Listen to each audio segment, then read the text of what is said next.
So when I was a kid, I grew up in Maine, and I was fascinated with the story of the 20th Maine. I went to Gettysburg for the first time in 1992, which was a year before the movie Gettysburg came out.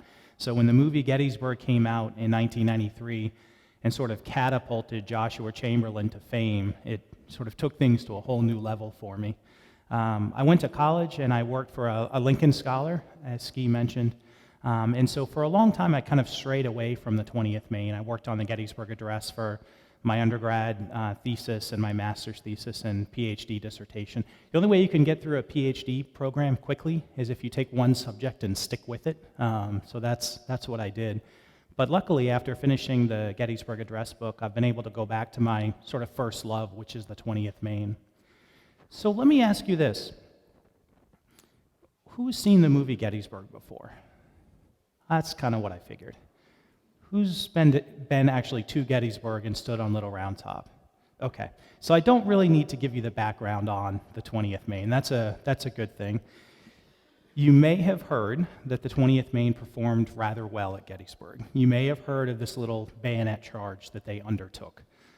In case you don't remember that incident, I'm going to show you a 1-minute video clip from the movie Gettysburg that will kind of remind us of what exactly they did there on Little Round Top.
It's a remarkable story. It's a remarkable scene in the movie.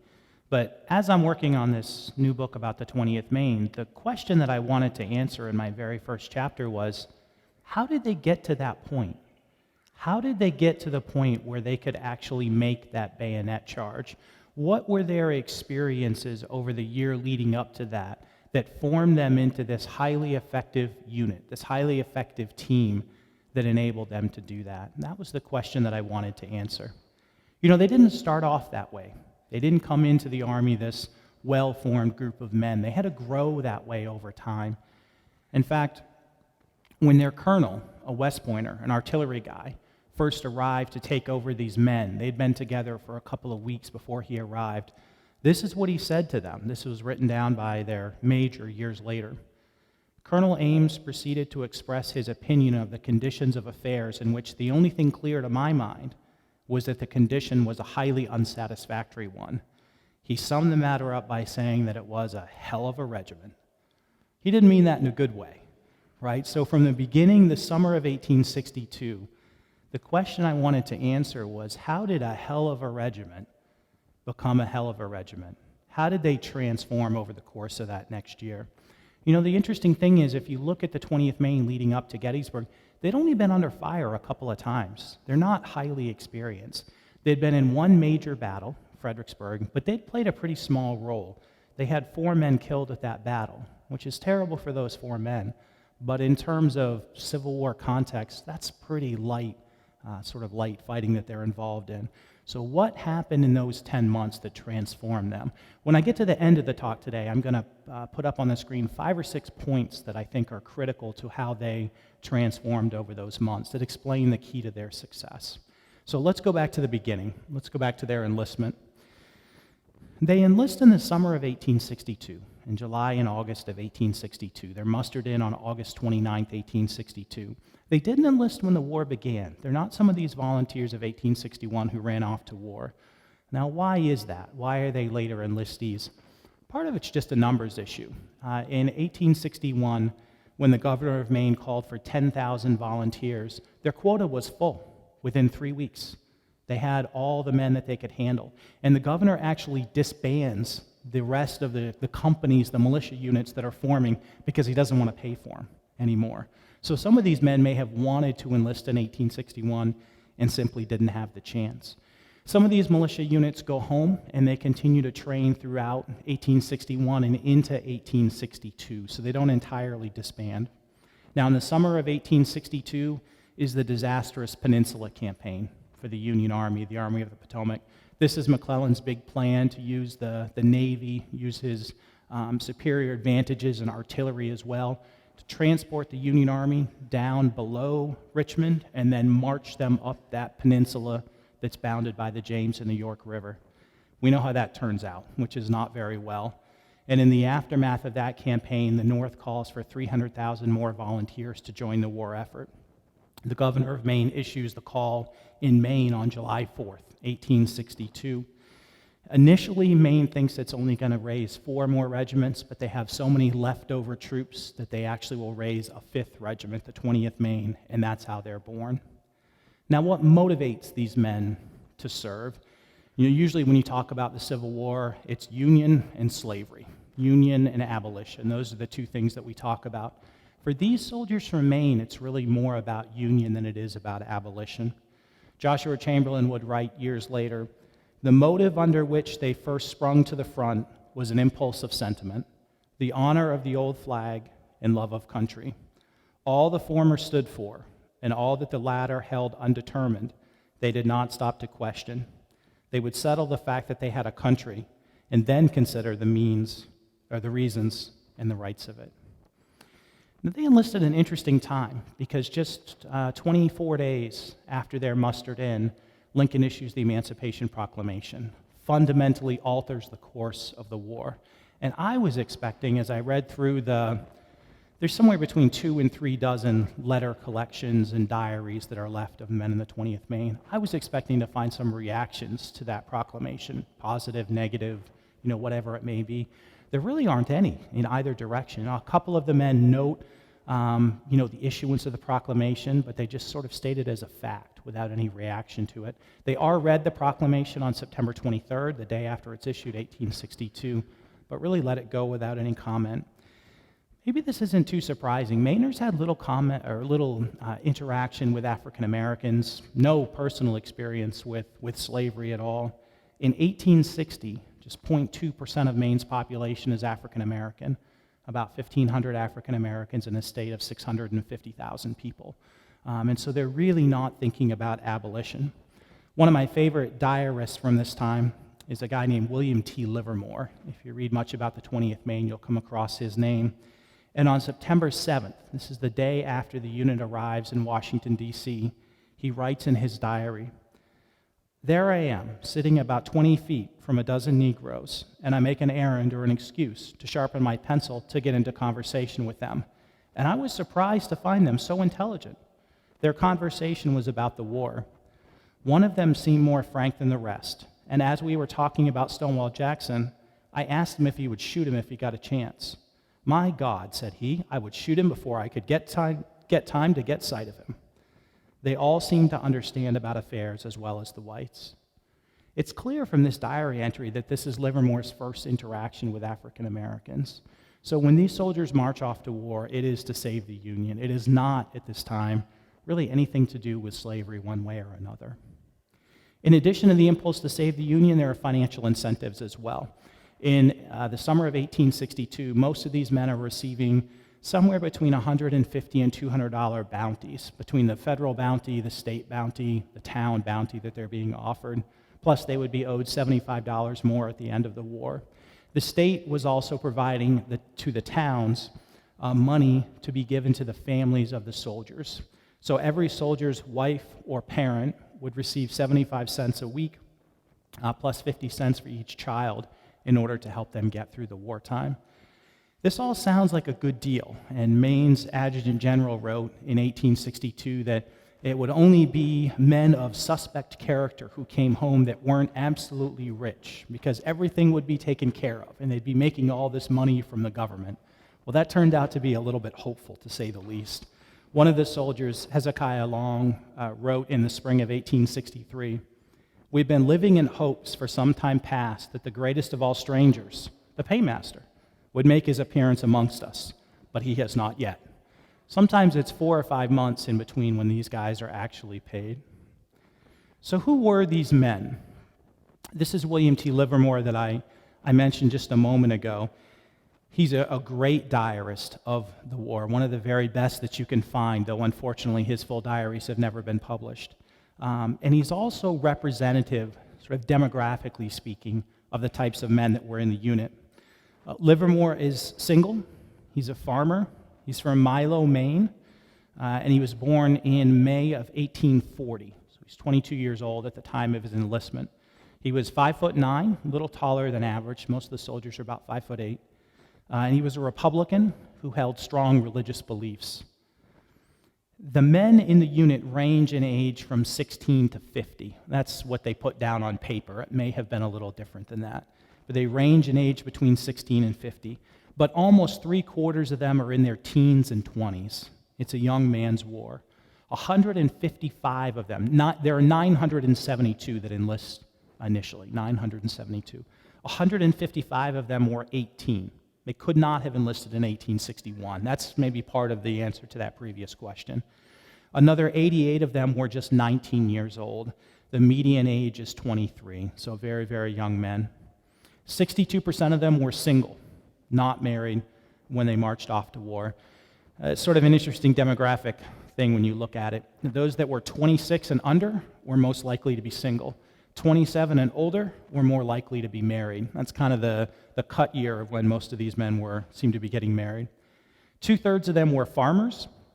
The next biggest profession was seamen, and that was just 3% of the men. So the vast majority are farmers, and then a scattering of other professions.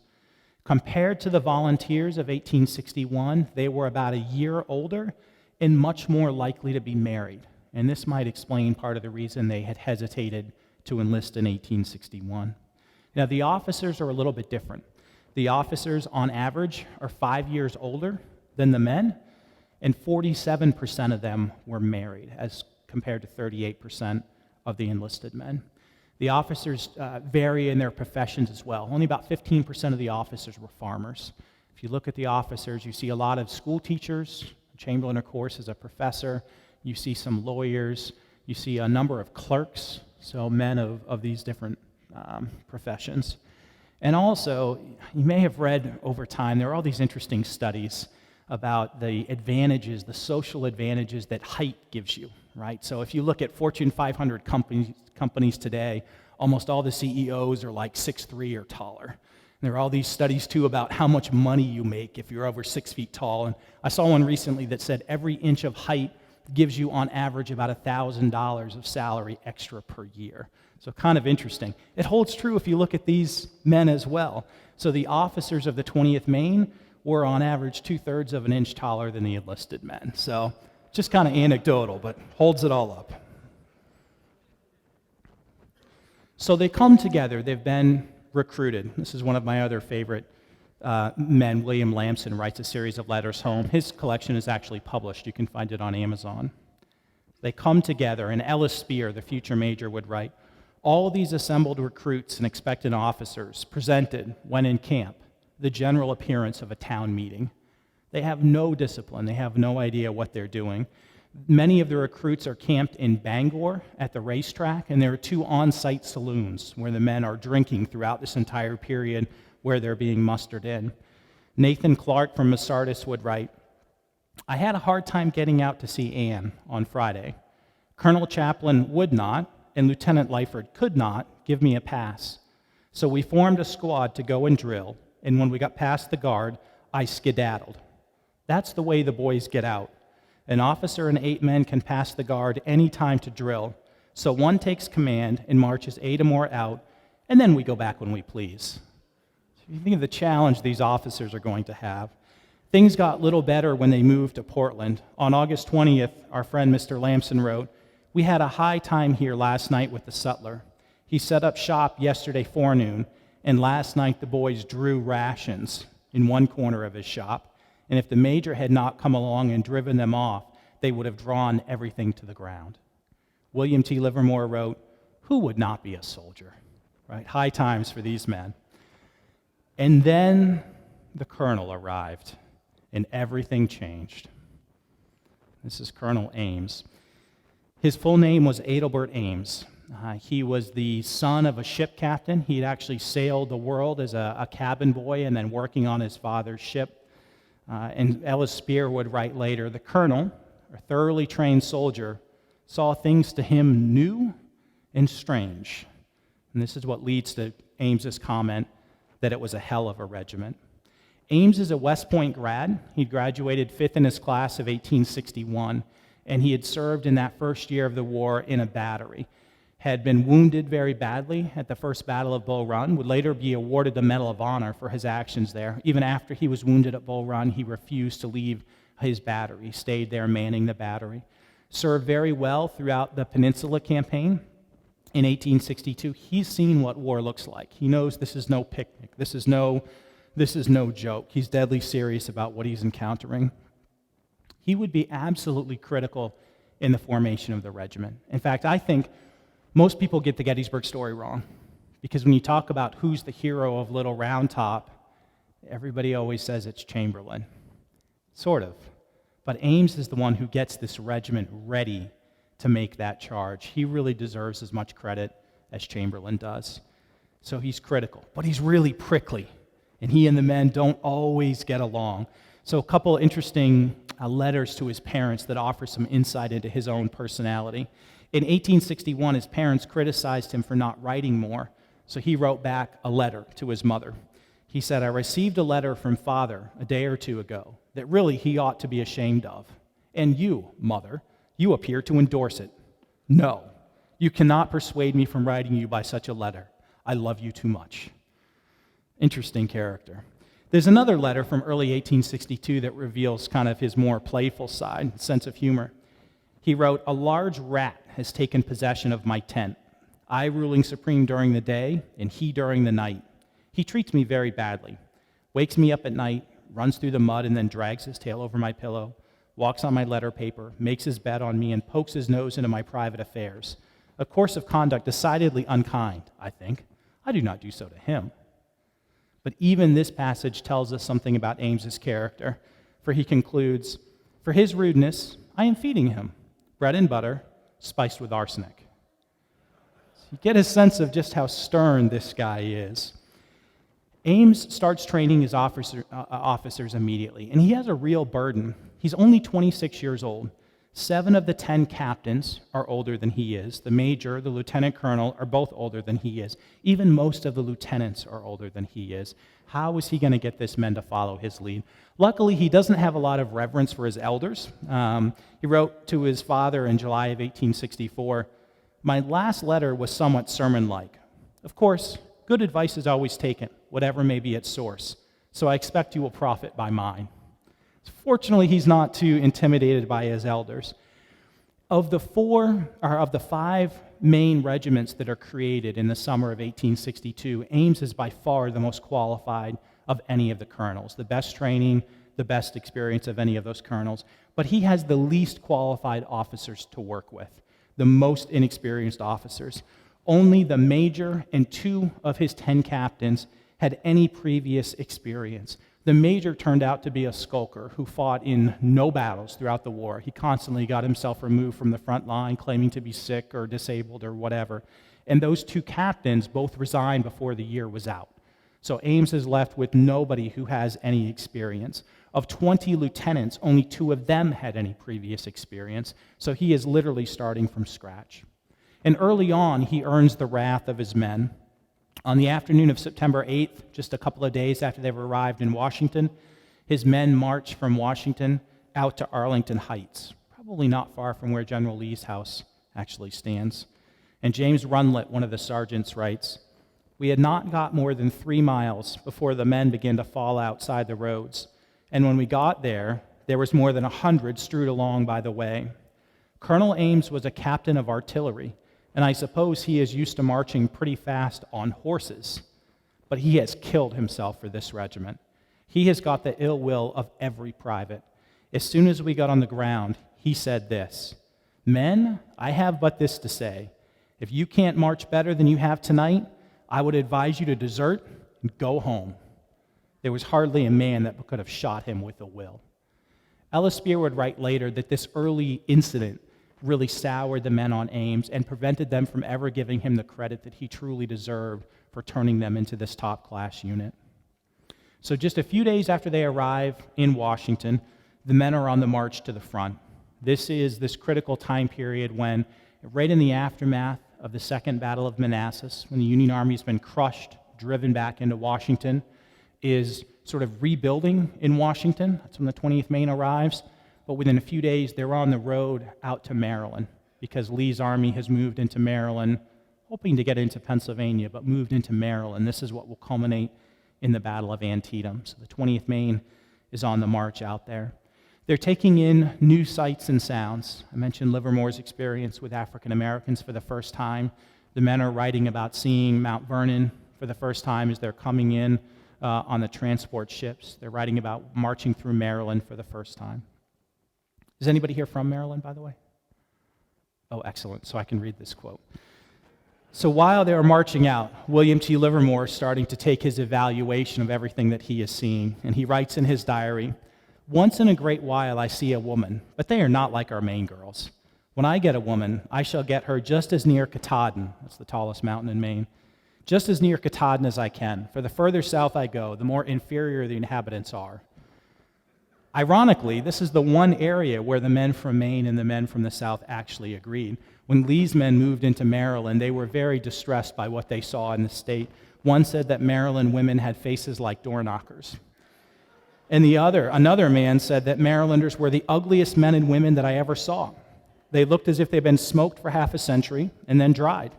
They were chunky and nearly as long one way as the other. I saw but one family that presented, at all, a symmetrical appearance. So they found something to bond over. When we ask this question, how was the 20th Maine able to become a highly effective unit? Part of the answer is they are fortunate enough to be left out of the Battle of Antietam.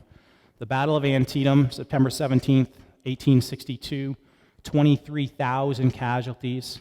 Technically speaking, a draw, but for many of the units that are involved, sort of this catastrophic experience. The 20th Maine are one of the many regiments that are held in reserve by the Union. About a quarter of the Union Army is held in reserve. You can get a sense of how valuable this was by contrasting their story to the story of the 16th Connecticut. The 16th Connecticut was raised at roughly the same time as the 20th Maine, August of 1862. But unfortunately for them, they are put into the Battle of Antietam. They end up on the far left flank of the Union line, and they are one of the units that's hit by A.P. Hill's famous flanking attack as that battle is sort of coming to a close. Now, there's some evidence that the 16th Connecticut had not yet even been taught to load and fire their weapons, so you can imagine just how devastating it would have been to have some of Lee's veterans attacking you in this battle. They lose about a quarter of their men, and they never really recover. They break again in the Carolinas the next year. Many of their men are captured. They go through Andersonville. In fact, the regimental history that came out on them, I think it's 2 years ago now, the subtitle is A Broken Regiment. And so with the comparison, you get a sense of what could have happened to the 20th Maine if they had gone into one of these early battles before they had any training. But missing that battle really buys them the time to actually do some training. After Antietam, the Union Army goes into camp along Antietam Creek, and pretty soon health issues start to be a problem for the 20th Maine. On October 12th, they're camped outside of Sharpsburg, and William Lamson wrote home to his sister, "I am getting along nicely, although the climate, or water, makes me feel disagreeable. I guess it must be the water, or the living, for the climate has been a good deal like Maine for a few days." This is pretty ominous. William T. Livermore would write in September, "Turned out at 4 o'clock in the morning and went a mile to get a canteen of water, where more than 500 had dipped out of the same mud hole. This is not good. In the Civil War, the new estimates are that about 750,000 men would die. 2/3 of those men died of disease. So for every day that goes by, if you just do the numbers, over 200 men die in the Union Army every day from disease, whether you're fighting or not. So what is the scariest thing for a Union soldier? It's probably not combat. It's probably sitting in camp. And that's exactly what these soldiers are doing. Now, if you look at throughout the course of the war, your average soldier had about a 1 in 4 chance of being hit by a bullet. 1 in 4 chance of being hit by a bullet. Maybe about a 1 in 12 chance of being killed from a bullet. But they had a 300% chance of getting a disease. There's 6 million incidents of major disease reported amongst the Union Army in an army of 2 million men that actually served. So your average soldier's having 3 incidents of major disease. As I was looking through the pension files in the National Archives, I was struck by just how many soldiers said, yes, I was wounded at Antietam or Fredericksburg or Gettysburg, and my arm was messed up. But what really is hurting me is that incident of black measles that I got down on the peninsula. I've never been able to breathe right since. It's amazing just how many of them are disfigured by these diseases. So their health starts to become a problem. Diseases are a problem, and their food is a problem as well. Hezekiah Long writes in December of 1862, I do not know what to have for dinner, whether pork hard bread or hard bread and pork, as that is all I have to choose from. It bothers me often. Ellis Spear would call hardtack, these crackers that the men were issued, about 9 crackers per day, the worst thing ever invented for feeding people. Now, there's plenty of calories in what they're getting. There's plenty of fat in what they're getting. There's very little vitamin content in the food that these men are getting. So over time, they start to have some problems. So the water's a problem, the disease is a problem, the food is a problem, and the cures might be the biggest of all the problems that they have. Samuel Keene writes in December of 1862, I am sick and weary. Took a dose of 3 blue pills. Those blue pills, the main ingredient in them is mercury. Not real good for the men either. Samuel Keene wrote a few weeks later, he's still not feeling better. Not so sick, but a good deal of fever about me. Took 2 doses of castor oil. So again, not great solutions to their problems. There is an interesting unintended consequence of all of this, though. Chamberlain writes in November of 1862, our regiment is now reduced to about 550 men, but what are left are of the right sort. So the disease has shrunk their numbers, but it has stripped away some of the men that might have fallen by the wayside anyway. At the same time, these long months when McClellan and his army is sort of sitting around give the unit time to train up before the battle, and this is really critical to their success at Gettysburg. Ellis Spear writes, at Antietam we worked hard. The line officers studied tactics in the manual of arms, in company and drill, reciting to Colonel Ames, and were drilled by him, and then in turn drilled the men. Hezekiah Long gives us a sense of what their normal day was sort of like. We turn out at 6 in the morning and drill from 7 to 8. Then there was guard mount from 8:30 until 9. Then drill 9:30 to 11. Then battalion drill from 1:30 to 3. Then dress parade, and then roll call at 7 in the evening. They're doing this for a couple of months in a row, all of this training. Chamberlain wrote home to his wife in October of 1862, I study, I tell you, every military work I can find, and it is no small labor to master the evolution of a battalion and brigade. I am bound to understand everything. I want you to send my Jomini, Art of War. The colonel and I are going to read it. He to instruct me, as he is kindly doing in everything now. They are trying to get to a point where the men and the officers are on the same page. They don't want to run into the situation Abraham Lincoln found himself in 1832. Lincoln served for 3 months in 1832 in the Black Hawk War. In the first month, he was actually the captain of this essentially a militia unit. Now, Lincoln didn't really know all the orders to give, so he's marching his men one day, and they march up to a fence, and there's a small break in the fence, and Lincoln can't remember the orders for the men to move into a smaller unit to get through the fence. He comes up with a kind of ingenious solution. On the one side of the fence, he says, we're going to take a 3-minute break. We'll reconvene on the other side of the fence. That way he doesn't have to figure out how to move them around. But this is what the officers are actually trying to avoid. let me show you one more video clip. Has anybody seen the movie Gods and Generals? A few less than Gettysburg. The movie has its critics, but it does a really good job, I think, of showing you some of the types of drill that the men in the 20th Maine were actually going through in late 1862 that would prepare them for what they would do at Gettysburg. So let me show you this couple-minute video clip, and you'll get a sense of some of those drills. U.S. Army, we have what is called the School of the Soldier, in which the soldier is trained in by-the-numbers drill. Loading a musket, for example, is done in 9 movements, performed over and over again until they become automatic, or as we call it, loading in 9 times.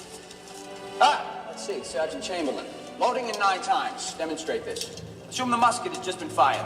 1, reach into cartridge box and withdraw cartridge. 2, place cartridge between teeth. 3, tear paper open. 4, pour powder in the barrel and charge cartridge.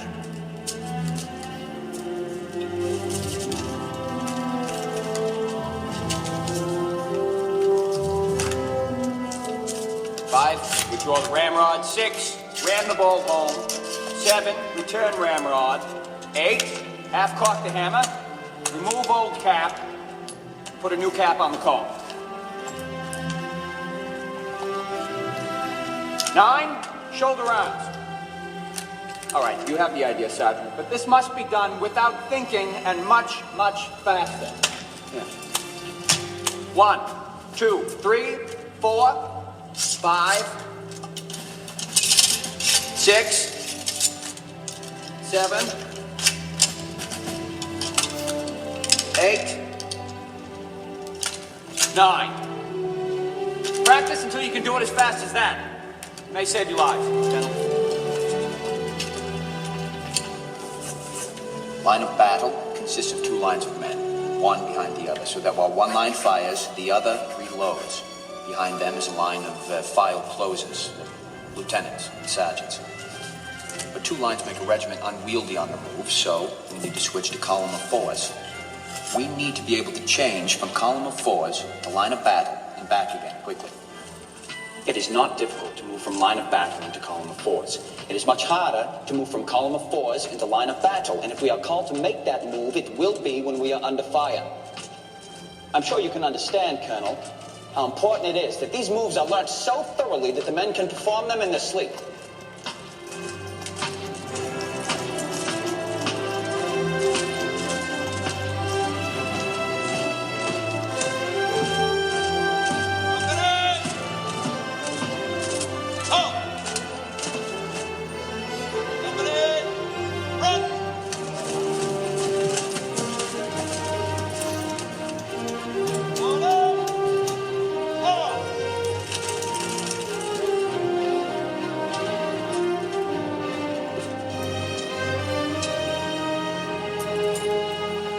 Well done, Colonel.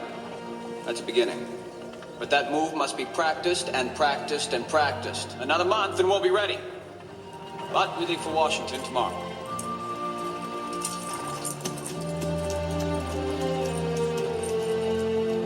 Shoulder! Up! Forward! Up!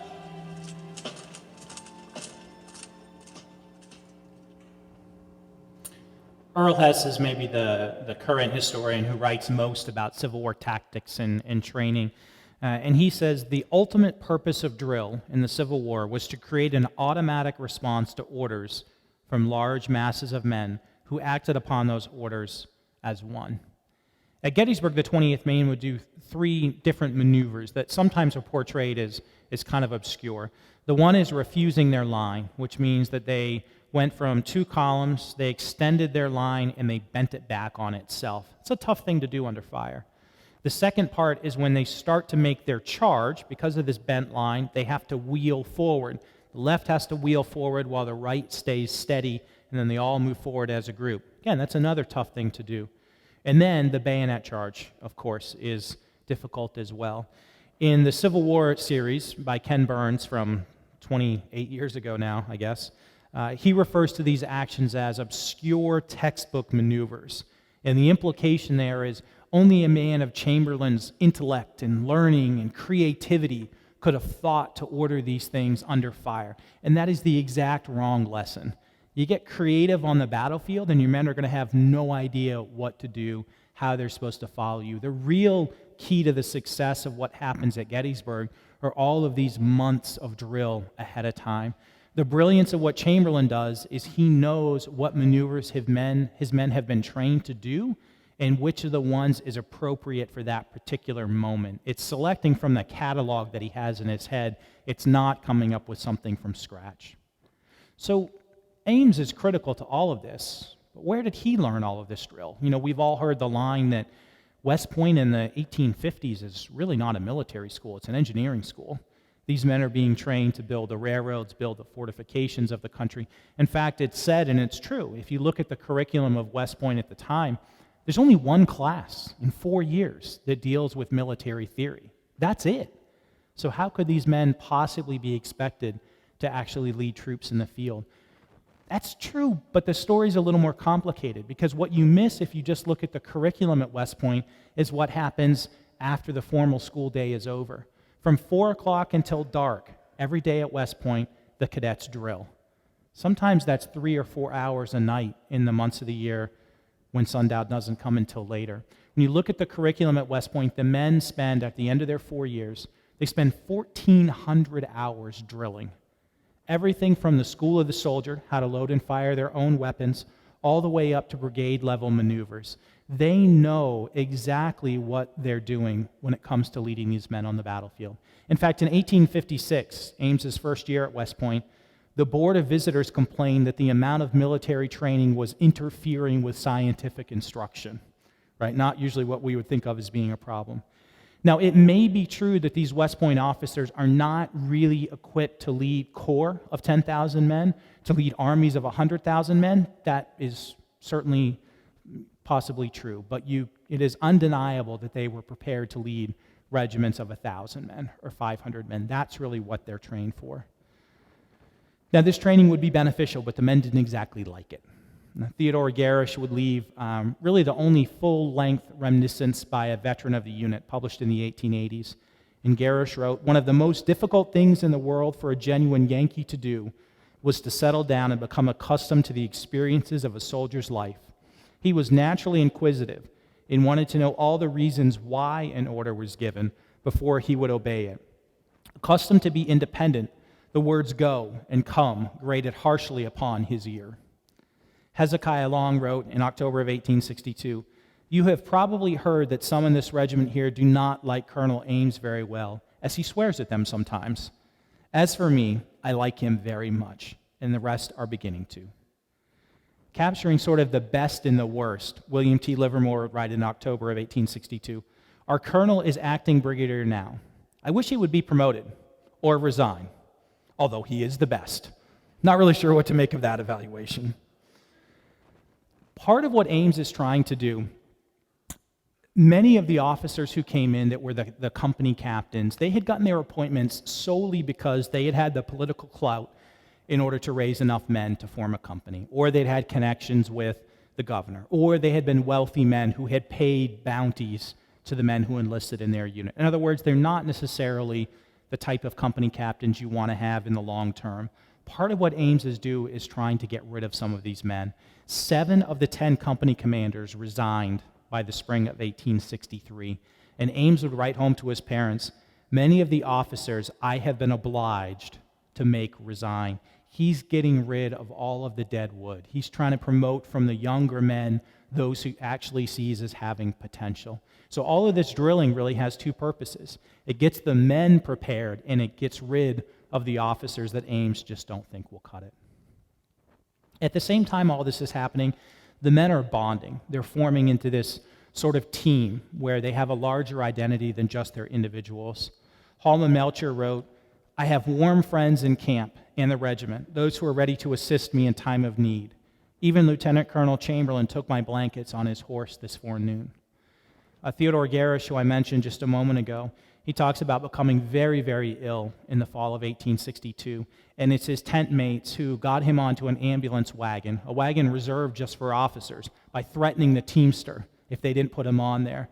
So Garish is brought along to the next camp, and that night his tent mates walked 4 miles to bring him food, to check on him, sort of to nurse him back to health. Garish is convinced that he would have died without their help, but this is sort of the type of bonding that you see throughout the fall as well.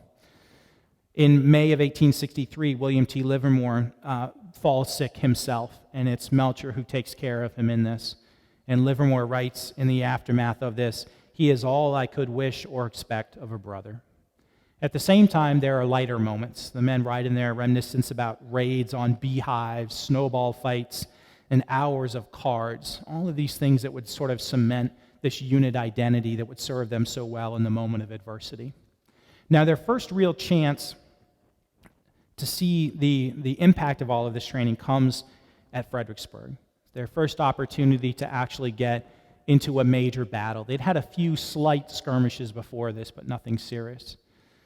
Fredericksburg, as we know, is a disaster for the Union, an absolute disaster. Numerically speaking, it's the worst engagement that the Army of the Potomac would fight in. They take 2.4 times as many casualties as they inflict on the Confederates. But for the 20th Maine, it's actually a remarkable success.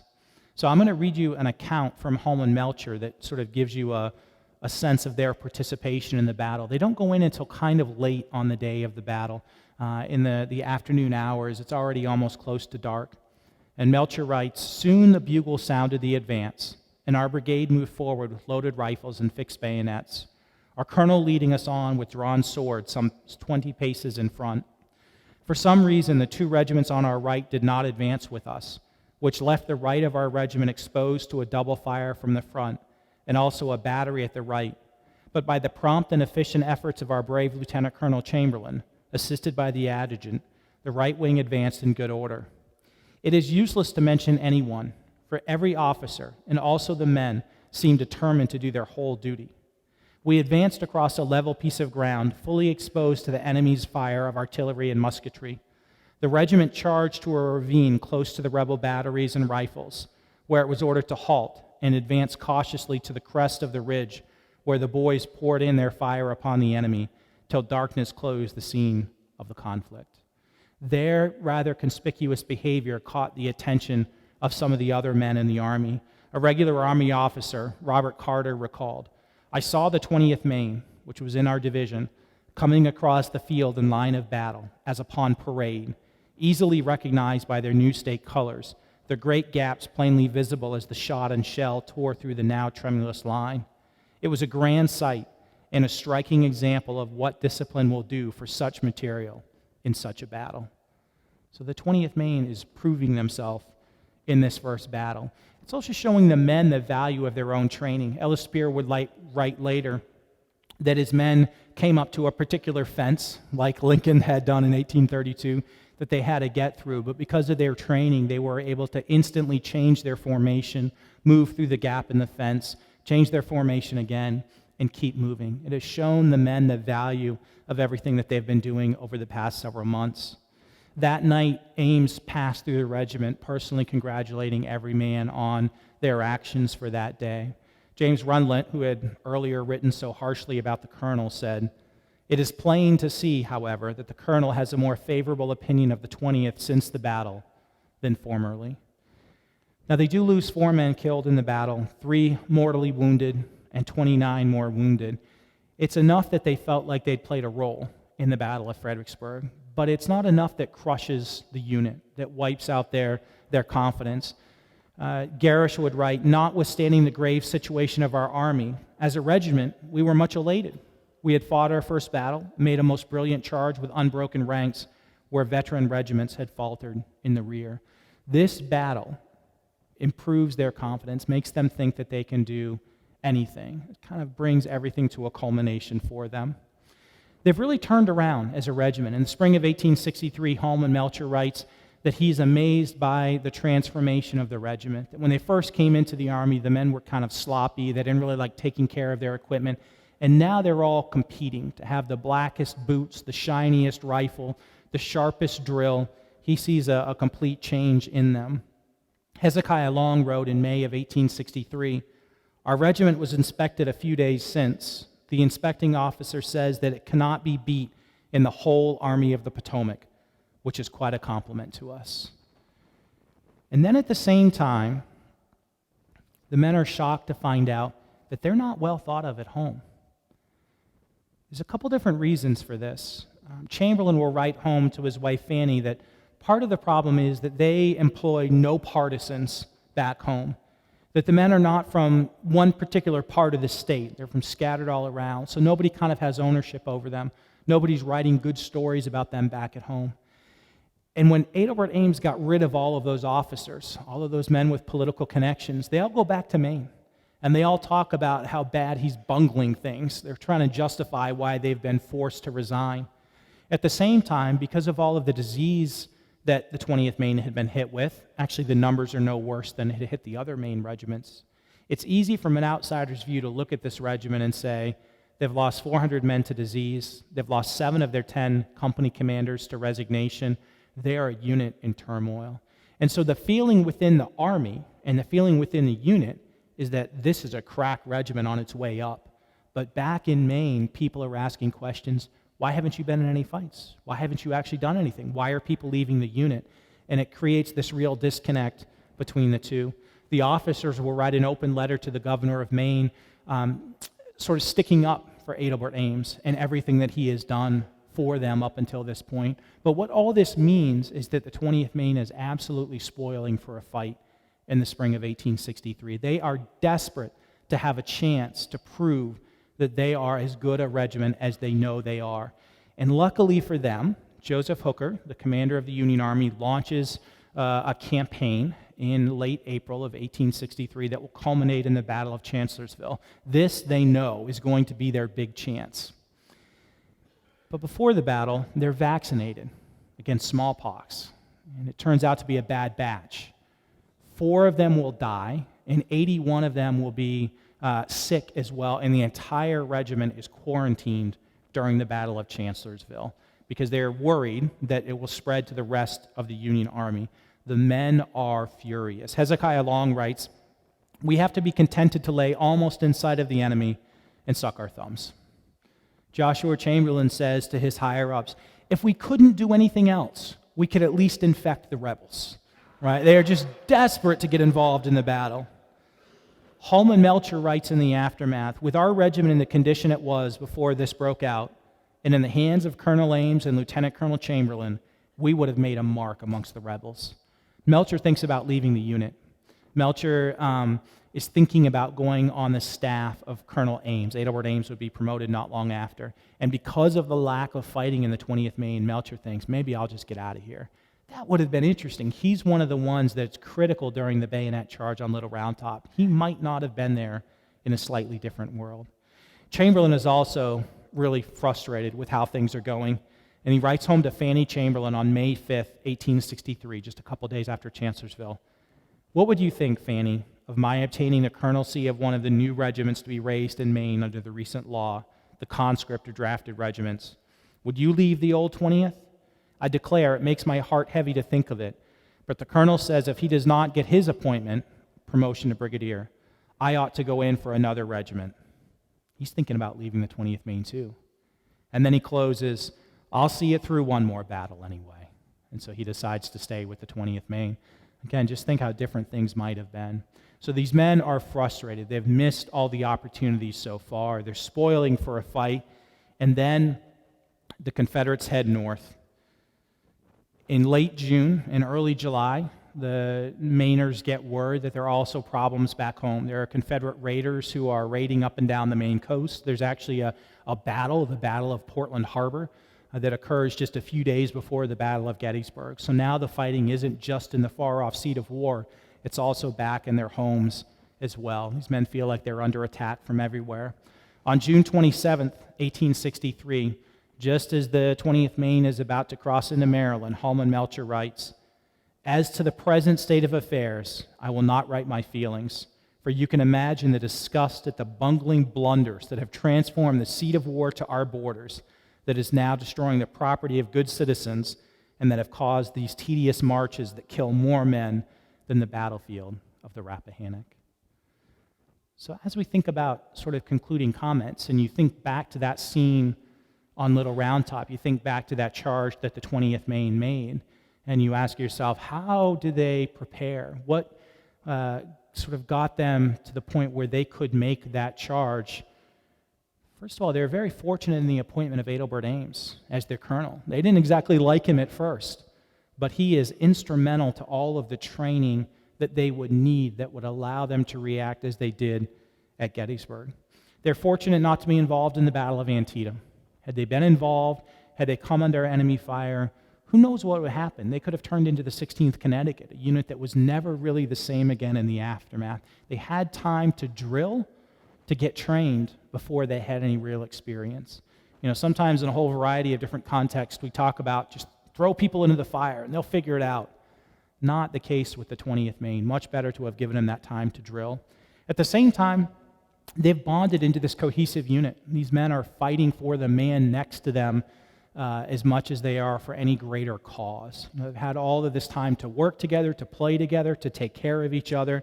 They are truly a team. Their first action, Fredericksburg, is limited and it's successful. It builds their confidence rather than crushes their confidence. And then they have motivation coming from home. They're being doubted by the people that are nearest and dearest to their hearts, and they are absolutely desperate for an opportunity to prove themselves. And then the last thing is this switch from Ames to Chamberlain. Colonel Ames receives his Brigadier Star on May 20th, 1863, a couple weeks after Chancellorsville, 6 weeks before Gettysburg, and now Chamberlain takes over. And you have this interesting switch from the taskmaster who's done all the hard work of getting them trained up to this more inspirational leader who's been next to them the whole time, and the men have grown to really like and respect. But you have this sort of turnover in leadership. Would Ames have had the pull to get those men down Little Round Top the way Chamberlain did? Maybe not. So it's kind of this combination of the leadership changeover I think is critical as well. So in summation, if you know what the men experienced in the 10 months leading up to the Battle of Gettysburg, what they actually did there is not all that surprising. It's simply the next evolution of the journey that they were on. Thank you.